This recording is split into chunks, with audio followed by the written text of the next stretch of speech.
ಕಾಗದ ಹೇಳ್ಕೊಂಡು ಮ್ಯಾಗಿಂದ ಏನಾದರೂ ಸುದ್ದಿ ಬಂತೇನ ಮತ್ತೆ? ಹೌದಪ್ಪ, ನಿನ್ನೆ ಮ್ಯಾಗಿಂದ ಪತ್ರ ಬಂದೈತಿ. ತಕ್ಷಣ ನಾನು ಡ್ಯೂಟಿಗೆ ಜಮ್ಮು ಕಾಶ್ಮೀರಕ್ಕೆ ಹೋಗಬೇಕಾಗೈತಿ. ಇವತ್ತು ಎಷ್ಟೊತ್ತಿದ್ರೂ ನಾ ರೆಡಿ ಆಗ್ಬೇಕು. ಹಿಂಗ ಏಕದಮ್ ಯಾಕೆ ಹೊರಟನೈತಪ್ಪ? ಇನ್ನ 2 ತಿಂಗಳ ರಜಾ ಆಯ್ತಂದಿದ್ದಿ, ಹಂಗ ಹಸರಬ್ಬ ಮುಗಿಸಿ ಹೋಗ್ತಾನಂತ ಹೇಳಿದ್ದಿಲ್ಲ? ಅದಪ್ಪ, ಇರ್ತೇನಂತ ಹೇಳಿದ್ನಿ ಕರೆ, ಆದ್ರ ಮೇಲಿಂದ ಪತ್ರ ಬಂದೈತಿ ಅಂದ್ರೆ ನಾ ಅರ್ಜೆಂಟ್ ಹೋಗಬೇಕ. ಅಲ್ಲೋ ರಾಮ, ನಿಮ್ಮ ಅವ್ಗೆ ಬೇರೆ ಆರಾಮಿಲ್ಲ. ಇಂಥ ಪರಿಸ್ಥಿತಿ ಒಳಗೆ ಕಿರುಬಿಟ್ಟ ಹೇಗೆ ಹೋಗಿ? ನನಗೂ ಮೊದಲೇ ನಂಗೆ ಅಡ್ಡಾಡಕ್ಕೆ ಆಗಬಾರ್ದು. ಬರೀ ತೇಕ್ ಹತ್ತಾಕತ್ತೈತಿವು, ತೇಕ್ ಹತ್ತಾಕತ್ತೈತಿ. ಏನೂ ಮಾಡಕ್ ಬರುದಿಲ್ಲಪ್ಪ. ಸರ್ಕಾರದ ಆದೇಶದ ಮುಂದೆ ಏನೂ ಮಾಡಕ್ ಬರುದಿಲ್ಲ. ನಾ ಹೋಗೋ ಮುಂದೆ ಮೈಸೂರು ಡಾಕ್ಟರ್ ಸಾಹೇಬ್ರಿಗೆ ಹೇಳೋಕ್ಕಂತ ತಗೋ. ಅಲ್ಲೇ ಅಪ್ಪ, ಶಾಲ್ಯಾಗ ಎಲ್ಲ ಹುಡುಗರು ತಮ್ಮ ಅಪ್ಪಗಳನ್ನ ಫಂಕ್ಷನ್ಕ ಮೀಟಿಂಗ್ಕ ಕರ್ಕೊಂಡು ಬರ್ತಾರೆ. ಆದ್ರೆ ಅಪ್ಪ ಇಲ್ದ ಹೋಗ್ಬೇಕಂದ್ರೆ ನಾ ಒಬ್ಬಕ್ಯಾನ. ಹಂಗ್ಯಾಕೆ ಹೇಳ್ತೀಯ ಮಗಳ ನೀನು? ನೀ ಎಲ್ಲರಿಗೂ ಎದಿ ತಟ್ಟಿ ಹೇಳ್ಬೇಕು, ನಮ್ಮಪ್ಪ ದೇಶ ಕಾಯೋ ಯೋಧದಾನಂತ. ಅಲ್ಲೋ ರಾಮ, 2 ವರ್ಷದ ಹಿಂದಕ್ಕೆ ಹಿಂಗೆ ನಿನ್ನ ಹೆಂಡತಿಗೆ ಜ್ವರ ಬಂದಾಗ ಹಿಂದೆ ಮುಂದೆ ನೋಡಿದ್ರೆ ದೇಶ ದೇಶ ಅಂತ ಹೊರಟ ಬಿಟ್ಟು ನಿನ್ನ ಹೆಂಡತಿ ಮಾದೇವಿ ಅದು ಎಂಥದ್ದು ಡೆಂಗ್ಯೂ ಜ್ವರ ಬಂದು ನಮ್ಮನ್ನೆಲ್ಲ ಬಿಟ್ಟು ಸತ್ವಾದಳೋ ರಾಮ, ಸತ್ವಾದಳಂತು.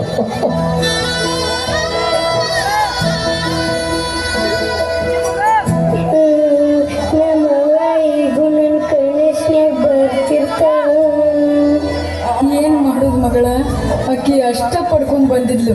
ಅಲ್ಲೇ ಅಪ್ಪ, ಈಗ ನೀಯಾರ ಅದಿ ಅಂದ್ರೆ ಇಷ್ಟು ದೌಡ ಡ್ಯೂಟಿಗೆ ಹೊಂಟು ಬಿಟ್ಟು ನಾ ಮಂದಿ ಹುಡುಗರು ಮಂದ ನಮ್ಮ ಅಪ್ಪ ಬಂದಾನ ಎಲ್ಲ ಕಡೆ ಪ್ರವಾಸಕ್ಕೆ ಹೋಗ್ಕನಂತ ಎಷ್ಟು ಖುಷಿಲೇನಿ. ಈಗ ನೋಡಿದ್ರೆ ನೀ ಇಷ್ಟು ದೌಡ ಹೊಂಟು ಬಿಟ್ಟು. ನೋಡು ಮಗಳ, ಮಿಲಿಟ್ರಿ ದಗದ ಹಂಗ. ನೀ ಮಾತ್ರ ಚೆನ್ನಾಗಿ ಸಾಲಿ ಕಲ್ತು ದೊಡ್ಡ ಆಫೀಸರ್ ಆಗ್ಬೇಕ. ನೀ ದೊಡ್ಡ ಆಫೀಸರ್ ಆಗುದನ್ನ ನಾ ಕಂತುಮ ನೋಡ್ಬೇಕ.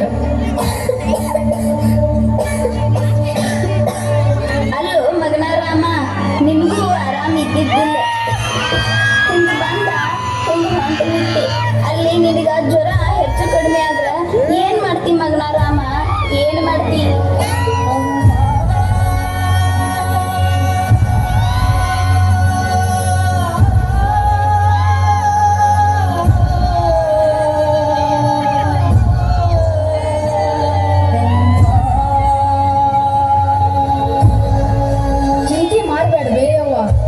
ಅಲ್ಲಿ ಎಲ್ಲ ವ್ಯವಸ್ಥೆ ಇರ್ತೈತಿ. ಆ ತಾಯಿ ಭಾರತ ಮಾತಾ ಸೇವಾ ಮಾಡುದನ ಒಂದು ದೊಡ್ಡ ಪುಣ್ಯದ ಕೆಲಸ ಐತಿ. ಯಪ್ಪ, ಮುಂದಿನ ಸಲ ಜಾತ್ರೆಗೆ ಬರುವಾಗ ಹೊಸ ಡ್ರೆಸ್ ತರ್ಬೇಕು ನೋಡ. ನೋಡು ಲಕ್ಷ್ಮಿ, ಮುಂದಿನ ಸಲ ಜಾತ್ರೆಗೆ ಬರುವಾಗ ನಿನಗೊಂದು ದೊಡ್ಡ ಗಿಫ್ಟ್ ಕೊಡ್ತೇನೆ, ಆಯ್ತಿಲ್ಲ? ಅಲ್ಲೋ ರಾಮ, ಅದೇನೋ ಯುದ್ಧ ಗಿದ್ದ ಅಂತಿದ್ರು, ಅದ್ರೊಳಗೆ ನೀನಾರ ಅದೇನ ಮತ್ತ? ಅಂಥದ್ದೇನೂ ಇಲ್ಲ. ಅದನ್ನೇ ನಾನು ತಲೆಗೆ ಭಾಳ ಹಚ್ಕೋಬೇಡ. ಅದೇನ ಇದ್ರು ಭಾರತ ಮಾತಾ ಸೇವಾ ಮಾಡೋದ ನಮ್ಮ ಗುರಿ. ಅಲ್ಲೋ ರಾಮ, ಹಿಂಗ ಹಡದ ತಂದಿನ ತಾಯಿನ ಬಿಟ್ಟು ಹೋಗೋದಾದ್ರೂ ಹೆಂಗ? ನಿಮ್ಮ ಅಪ್ಪಗೂ ಮೊದಲಿಗೆ ನಂಗೆ ಕೆಲಸ ಮಾಡಾಕ ಆಗವಲ್ದು. ಅಲ್ಲೇ ಅಪ್ಪ, ಎಲ್ಲಾರು ಇಲ್ಲೇ ನೌಕರಿ ಮಾಡ್ತಾರ, ನೀನು ಇಲ್ಲೇ ಇದ್ರೆ ಆಗುದಿಲ್ಲೇನು? ಮಗಳ, ಇಂಥ ಸೇವಾ ಮಾಡೋ ಭಾಗ್ಯ ಎಲ್ಲರಿಗೂ ಸಿಗುದಿಲ್ಲ.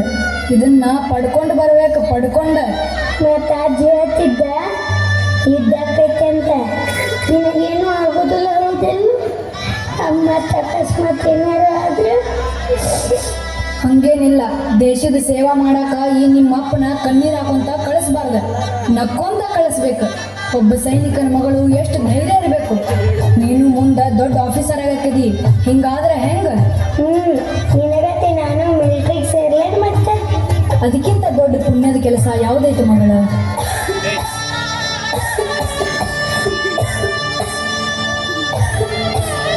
ಯಾಕೆ ಬೇಯವ? ಡಾಕ್ಟರ್ನಾರ ಕರ್ಕೊಂಡ್ ಬರ್ಲೇನ? ಬ್ಯಾಡೋ ಮಗನ, ಹಡದ ಕಳ್ಳ ಮಗ ದೂರ ದೇಶಕ್ಕೆ ಹೊಂಟಾಗ ಸ್ವಲ್ಪ ತ್ರಾಸ ಆಗೋದು ಹೌದಲ್ಲೋ? ಅಪ್ಪ ಮತ್ ಬರುವಾಗ ಅಜ್ಜಾಗ ಆಯಿಗೆ ಮತ್ತು ನನಗೆ ಮತ್ತೆಲ್ಲರಿಗೂ ದೊಡ್ಡ ಗಿಫ್ಟ್ ತರ್ತೀಯ ಹೌದಲ್ಲ? ತರ್ತೇನವ್ವ ಮಗಳ, ತರ್ತೇನೆ. ನಿಮ್ಗೆಲ್ಲರಿಗೂ ದೊಡ್ಡ ಗಿಫ್ಟ್ ತರ್ತೇನೆ. ಹೋಗೋದು ಅಂತ ನಿರ್ಧಾರ ಮಾಡಿದಾಗ ಏನೂ ಮಾಡೋಕೆ ಬರೋದಿಲ್ಲ ಮಗನ. ಹೋಗಿ ಬಾ. ಆ ಕರಿಯಪ್ಪಜ್ಜ ಭಾರತ ಮಾತೆ ನಿನಗೆ ಒಳ್ಳೇದು ಮಾಡಿ. ಆ ಕರಪ್ಪಜ್ಜನ ಕರುಣೆ ನಿನ್ನ ಮ್ಯಾಗಿರ್ಲಿ. ಹೋಗಿ ಬಾ ಮಗನ, ಹೋಗಿ ಬಾ. ನೀವ ಸೈನಿಕನ ಅವ್ವ ಅಪ್ಪ ಅದೀರಿ, ನೀನ ಸೈನಿಕನ ಮಗಳದಿ. ನೀವು ಕಣ್ಣೀರ್ ಹಾಕೊಂತ ಕಳಿಸ್ಬೇಡ್ರಿ, ನನ್ನ ನಕ್ಕೊಂತ ಕಳಿಸ್ರಿ. ಲಕ್ಷ್ಮಿ, ಏ ಲಕ್ಷ್ಮಿ, ನಿಮ್ಮ ಅಪ್ಪಗ ಆರತಿ ಮಾಡಿ ಕಳಿಸ ಯವ್ವ. ಆಗ್ಲಿ ಅಜ್ಜಿ.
ನಮ್ಮಪ್ಪ ಇರೋದಿಲ್ರಿ. ನಮ್ಮಪ್ಪನೂ ಇರೋದಿಲ್ರಿ. ಅಲ್ಲ ಲಕ್ಷ್ಮಿ, ನಿಮ್ಮ ಅಪ್ಪ ಏನ್ ಹೋಗ್ಯಾರು? ನಮ್ಮ ಅಪ್ಪ ಮಿಲಿಟ್ರಿಗೆ ಹೋಗ್ಯಾನ್ರಿ. ಹೌದಾ? ಮಿಲಿಟ್ರಿ ಅಂದ್ರೆ ಏನ್ರಿ? ನೋಡ್ಪಾ, ಮಿಲಿಟ್ರಿ ಅಂದ್ರ ದೇಶಕ್ಕಾಗಿ ಹೋರಾಡು ಯೋಧರಂತ, ಅಂದ್ರ ದೇಶ ರಕ್ಷಣೆ ಮಾಡೋರು. ನಮ್ಮಪ್ಪ ಅಂದ್ರಿ ಹೊಲ ಕಾಯ್ತಾನ್ರಿ. ನಿಮ್ಮಪ್ಪ ಬರೀ ಹೊಲಾನ ಕಾಯ್ತಾನ. ನಿಮ್ಮಪ್ಪ ಏನ್ ದೇಶ ಕಾಯ್ತಾನ? ಅದನ್ನ ಯಾರು ಹೊತ್ಕೊಂಡು ಹೋಗ್ತಾರು? ನಿಮ್ಮ ಹೊಲಾನ ಯಾರು ಹೊತ್ಕೊಂಡು ಹೋಗ್ತಾರೇನು? ನೋಡ್ರಿ ಮಕ್ಕಳ, ನೀವಿಬ್ರು ಹೇಳತ್ರಾಗ ಅರ್ಥ ಐತಿ. ನಿಮ್ಮಪ್ಪ ಸೈನಿಕ, ನಿಮ್ಮಪ್ಪ ರೈತ. ಇವರಿಬ್ರು ದೇಶದ ಎರಡು ಕಣ್ಗಳಿದ್ದಂಗ. ಇವರಿಬ್ರು ತಮ್ಮ ಕೆಲಸಗಳನ್ನ ಅಲಕ್ಷ್ಯ ಮಾಡಿದ್ರ ಎರಡನ್ನೂ ಹೊತ್ಕೊಂಡು ಹೋಗ್ತಾರ. ಇವರಿಬ್ರು ಗಟ್ಟಿದ್ರ ನಾವು ಆರಾಮಿರ್ತೀವಿ. ಜೀವದ ಹಂಗ ಬಿಟ್ಟು ಸೈನಿಕ ದೇಶದ ರಕ್ಷಣೆ ಮಾಡಿದ್ರ ರೈತ ಬಿಸಿಲ ಮಳಿ ಅನ್ನಲಾರ್ದ ಭೂಮಿಯಾಗ ದುಡಿದ್ರ ನಾವೆಲ್ಲ ಹೊಟ್ಟಿಗೆ ಒಂದ್ ತುತ್ತ ಅನ್ನ ಹಾಕ್ತೀವಿ, ನೆಮ್ಮದಿಯಾಗಿರ್ತೀವಿ. ದೇಶ ರಕ್ಷಣೆ ಮಾಡೋ ಮುನ್ನ ಸೈನಿಕರ ಜೀವಕ್ಕೆ ಏನಾರ ಆಕೈತೇನ್ರಿ? ಹೌದು, ಎಲ್ಲಾ ಸೈನಿಕರು ತಮ್ಮ ಜೀವದ ಹಂಗ ಬಿಟ್ಟು ಹೆಂಡತಿ ಮಕ್ಕಳ ಮರೆತು ದೇಶ ರಕ್ಷಣೆ ಮಾಡ್ತಾರ. ಅದ್ಯಾಕ ನಮ್ಮಲ್ಲಿ ಹೇಳ್ಬೇಕಂದ್ರ ಹಿಂದಕ್ಕೆ ಮುಂಬೈ ದಾಳಿ ಒಳಗ ಹೇಮಂತ್ ಕರ್ಕರೆ ಇರ್ಬೋದು, ಸಂದೀಪ್ ಉನ್ನಿಕೃಷ್ಣನ್ ಇರ್ಬೋದು, ಹಂಗ ಕಾರ್ಗಿಲ್ ಯುದ್ಧದೊಳಗ ಮನೋಜ್ ಪಾಂಡೆ, ಮೇಜರ್ ರಾಜೇಶ್ ಅಧಿಕಾರಿ, ಅಷ್ಟ ಯಾಕ ನಮ್ಮ ರಾಜ್ಯದವರಾದ ಬಸಯ್ಯ ಹಿರೇಮಠ್ ಇವರೆಲ್ಲ ದೇಶ ರಕ್ಷಣೆ ಮಾಡ್ಕೊಂತನ ಹುತಾತ್ಮರಾದ ಯೋಧರು. ಆದ್ರೆ ನಮ್ಮ ಅಪ್ಪರಿ ನಿಮ್ಮ ಅಪ್ಪಗ ಏನೂ ಆಗುದಿಲ್ಲ, ಸುಮ್ಮನಿರು. ಲಕ್ಕವಾಯಿ ಆಶೀರ್ವಾದ ಐತಿ. ನಮ್ಮ ಅವ್ವನ ಮೀಟಿಂಗ್ ಕರ್ಕೊಂಬರ್ತನ್ರಿ. ಲಕ್ಷ್ಮಿ, ನಿಮ್ಮ ಅಪ್ಪ ಇಲ್ಲಕ್ಕ ನಿಮ್ಮ ಅವ್ವನ ಕರ್ಕೊಂಬಲ್ಲ. ನಮ್ಮ ಅವ್ವನು ಸಮಾಧಾನ ಮಾಡ್ಕೊ, ಸುಮ್ಮನಿರು.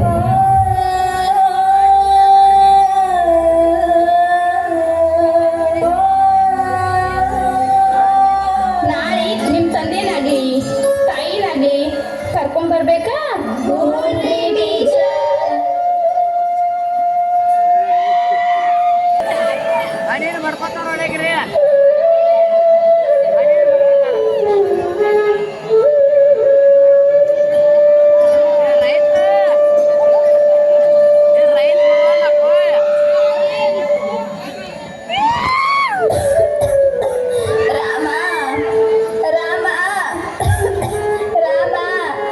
ಯಾಕೆ ಈಗ ರಾಮ ರಾಮ ಅಂತ ಬಡ್ಕೊಳಕತ್ತಿ? ಮೊದಲ ಈಗ ಈ ಗುಡುಗಿ ತಗೋ, ಆಮೇಲೆ ಅವನ ಕರ್ಸಕ್ಕೆ ಬರ್ತೈತಿ. ಹಂಗೆ ಮಾಡಬೇಡ, ನಾ ಹೇಳಿದ್ರೆ ಸ್ವಲ್ಪ ಕೇಳ. ಸುಮ್ ತಗೋ. ಬ್ಯಾಡ್ರಿ, ನಾ ಒಟ್ಟವಲ್ರಿ, ನಾ ಒಟ್ಟವಲ್ಲಿ.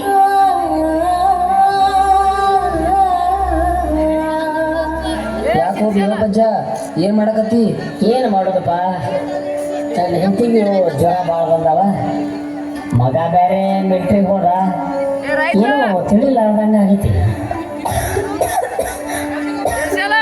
ನಿಂಗವ್ ಆರಾಮಿಲ್ಲ ಅಂದ್ರ ಮಗ ರಾಮಕ್ ಪತ್ರ ಕಳ್ಸ್ಕೊಬೇಕಿಲ್ಲೋ? ಭೀಮಪ್ಪಜ್ಜ ಮಿಲ್ಟ್ರಿ ಅನ್ಕೂಡ್ಲಿ ಒಂದ ನೆನಪಾತ. ನನಗ ನಮ್ಮ ಹುಡುಗ ಹೇಳ್ತಿದ್ದ, ನಿನ್ನೆ ಪೇಪರ್ದಾಗ ಯುದ್ಧದ್ದೇನೋ ಸುದ್ದಿ ಬಂದೈತತ್ತ. ನಮ್ಗೇನ್ ಗೊತ್ತಪ್ಪ ಅಲ್ಲಿ ಸುದ್ದಿ? ದೂರ ದೇಶದಾಗ ಏನ್ ನಡ್ದೈತಿ ನಮ್ಗೇನ್ ಗೊತ್ತಾ? ಭೀಮಪ್ಪಜ್ಜ ಪತ್ರ ಹಾಕಿ ರಾಮಣ್ಣ ಕರೆಸ್ಬಿಡ. ನಿಂಗವ್ಗ ಜ್ವರ ಹೆಚ್ಚಾಗ್ಯಾವ. ಅಂದ್ರೆ ಪತ್ರ ಹಾಕಿದ್ರೆ ಅಪ್ಪ ಬರ್ತಾನೇನು? ನೋಡ್, ಲಕ್ಷ್ಮಿ ಅಪ್ಪ ಅಂದ್ರೆ ಎಷ್ಟು ಖುಷಿ ಪಡತ್ತಾಳ. ನೋಡ್ ಭೀಮಪ್ಪಜ್ಜ, ನೀ ರಾಮ್ಗ ಪತ್ರಾರ ಹಾಕು, ಇಲ್ಲಾಂದ್ರ ಫೋನರ ಮಾಡ. ಒಟ್ಟ ದೌಡನ್ನ ಕರೆಸ್ಬಿಡ. ಆತಪ್ಪ ಆತ, ಪತ್ರನೂ ಹಾಕಿಸ್ತಾನೆ.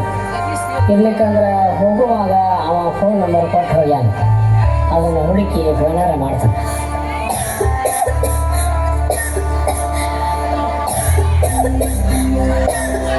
ಭೀಮಪ್ಪಜ್ಜ, ನಮ್ ದೇಶಕ್ಕ ಮತ್ತೆ ಬೇರೆ ದೇಶಕ್ಕ ಯುದ್ಧ ನಡೆಯಾಕತ್ತೈತಂತ ಮುಂಜಾನೆ ಟಿವ್ಯಾಗ ತೋರ್ಸಾಕತ್ತಿದ್ರು. ಅಜ್ಜ, ಅಪ್ಪ ಫೋನ್ ಹಚ್ಚಲ. ಹೌದು ಭೀಮಪ್ಪಜ್ಜ, ನಂಬರ್ ಇದ್ರೆ ಈಗ ಫೋನ್ ಹಚ್ಚೇ ಬಿಡ. ಆಯ್ತಾಯ್ತು, ನೋಡುತ್ತಾನಿಂದ ಒಂದು ನಂಬರ್ ಕೊಟ್ಟಿದ್ದ, ಐತ ನೋಡಿ ಹಚ್ತಾನೆ.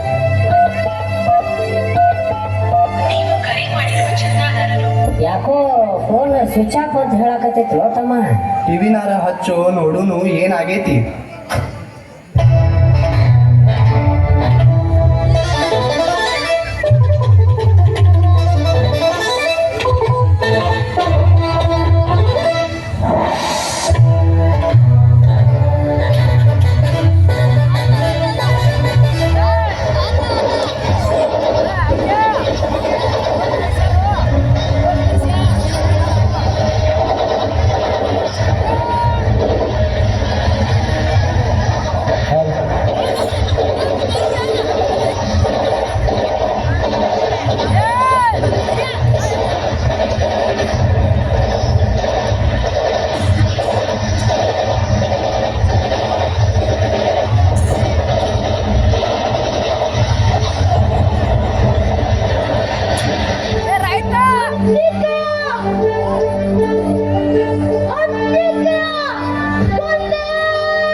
ಟೀಚರ್ ನೀವಾರ ಕೇಳ್ರಿ ಏನೈತ್ ನೋಡ್ರಿ.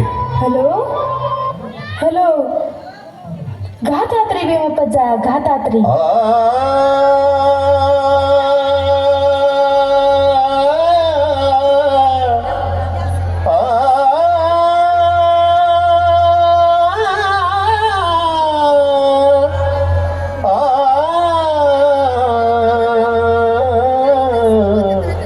ಯಾಕ್ರಿ ಟೀಚರ್ ಏನ್ ಹೇಳಕತ್ತೀರಿ? ಏನಾತು? ನೀ ಸ್ವಲ್ಪ ತಡ್ಕೋ, ನಿನ್ನ ಎದಿ ಗಟ್ ಮಾಡ. ಯಾಕ್ರಿ ಟೀಚರ್? ನಿನ್ನ ಮಗ ರಾಮ ಯುದ್ಧದೊಳಗ ಗುಂಡು ಬಡ್ದ ಸತ್ತಂತೋ ಭೀಮಪ್ಪಜ್ಜ. ಅವನ ಬಾಡಿ ಕಳ್ಸಾಕತ್ತಾರಂತ.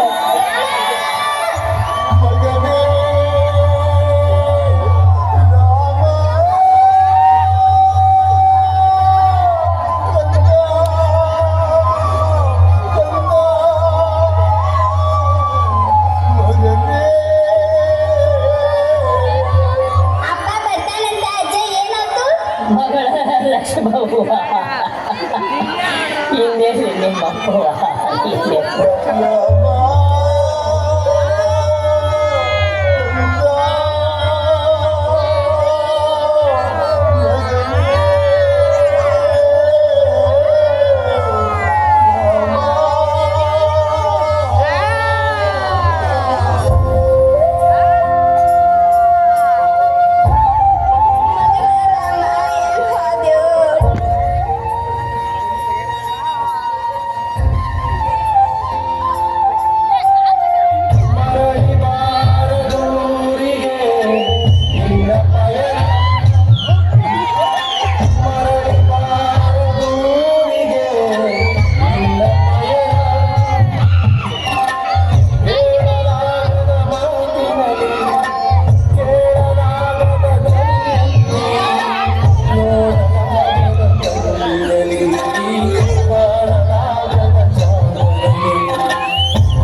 ಮುಂಜಾನೆ ಎದೆ ತಟ್ಟಿ ನಮ್ಮಪ್ಪ ದೇಶಕ್ಕಾಗಿ ಯೋಧ ಅಂತ लिया सड़क आपने कहते बम से उड़ा दिया कैसे पढ़ूं और क्या करूं जो भविष्य मेरा चुरा लिया लौटाओ पापा घर अब तो हम सबके लिए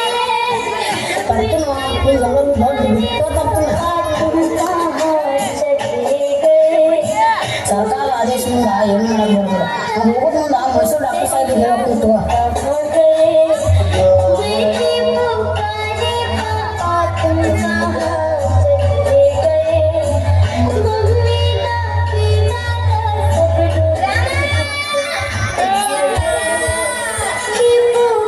ನೀನ ಚೆನ್ನಾಗಿ ಸಾಲಿ ಕಲಿ ದೊಡ್ಡ ಆಫೀಸರ್ ಆಗ್ಬೇಕು ನೀ ದೊಡ್ಡ ಆಫೀಸರ್ ಆಗೋದನ್ನ ನಾ ಕಣ್ತುಂಬ ನೋಡ್ಬೇಕು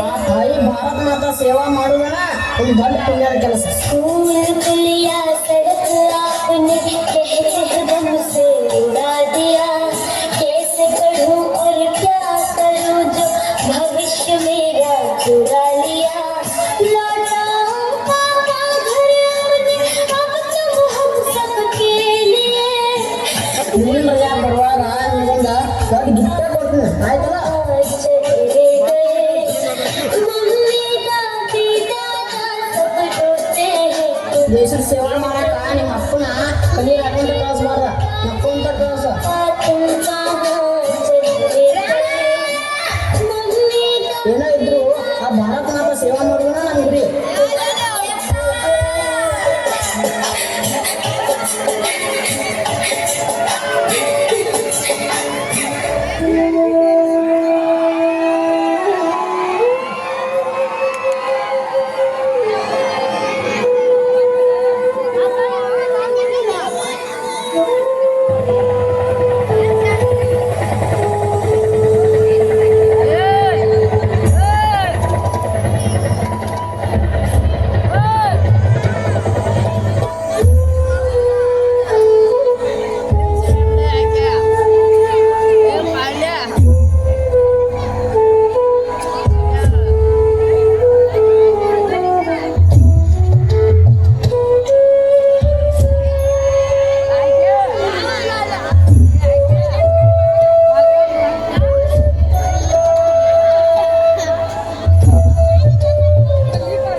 ಸೈನಿಕನ ಮಗಳು ಅಂತ ಹೇಳ್ಕೊಳಕ ನನಗೆ ಹೆಮ್ಮೆ ಅನ್ಸಾತೈತಿ.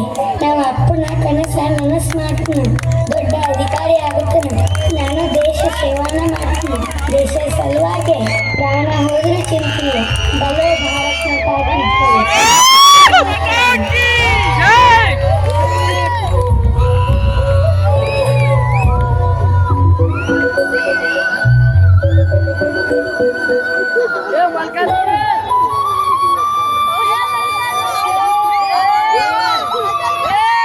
ಹೌದು ನಮ್ಮಗಳ, ನಾನು ಇನ್ನು ಮ್ಯಾಗ ಅಳುವುದಿಲ್ಲ.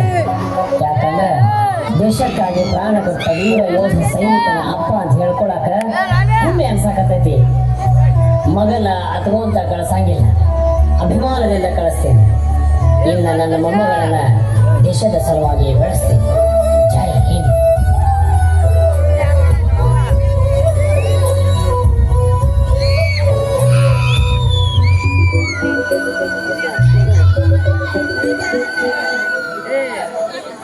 ಆತ್ಮೀಯರೇ, ದೇಶಕ್ಕಾಗಿ ದೇಶದ ರಕ್ಷಣೆಗಾಗಿ ತಮ್ಮ ತಂದೆ ತಾಯಿಗಳನ್ನು ಮಡದಿ ಮಕ್ಕಳನ್ನು ಬಿಟ್ಟು ತಮ್ಮ ಬದುಕನ್ನೇ ದೇಶಕ್ಕಾಗಿ ಮುಡುಪಾಗಿಟ್ಟು ತಮ್ಮ ಪ್ರಾಣವನ್ನೇ ಬಲಿಕೊಟ್ಟ ಹುತಾತ್ಮ ವೀರ ಯೋಧರು ಇತಿಹಾಸದ ಪುಟ ಸೇರಿದ್ದಾರೆ. ದೇಶದ ಗಡಿ ಪ್ರದೇಶಗಳಲ್ಲಿ ಯುದ್ಧದ ಭೀತಿಯಲ್ಲಿ, ಸಾವಿನ ಅಂಚಿನಲ್ಲಿ, ಆತಂಕದಲ್ಲಿ ಎಷ್ಟೋ ವೀರ ಯೋಧರು ಇಂದಿಗೂ ದೇಶದ ರಕ್ಷಣೆಗಾಗಿ ಕಂಕಣ ಬದ್ಧರಾಗಿರುವ ಸಂದರ್ಭದಲ್ಲಿ ನಾವಿಲ್ಲಿ ನೆಮ್ಮದಿಯಾಗಿ ಬದುಕುತ್ತಿದ್ದೇವೆ. ಭಾರತ ಮಾತೆಯ ಪವಿತ್ರ ಗರ್ಭದಲ್ಲಿ ಇಂಥ ಎಷ್ಟೋ ಸೈನಿಕರು ಜನ್ಮವಿಟ್ಟಿದ್ದಾರೆ. ಇಂಥ ವೀರ ಯೋಧರಿಗೆ ನಮ್ಮದೊಂದು ಸಲಾಂ.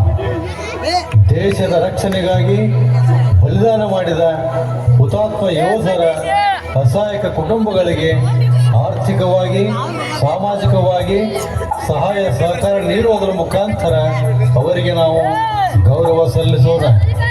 ಜೈ ಹಿಂದ್, ಜೈ ಕರ್ನಾಟಕ.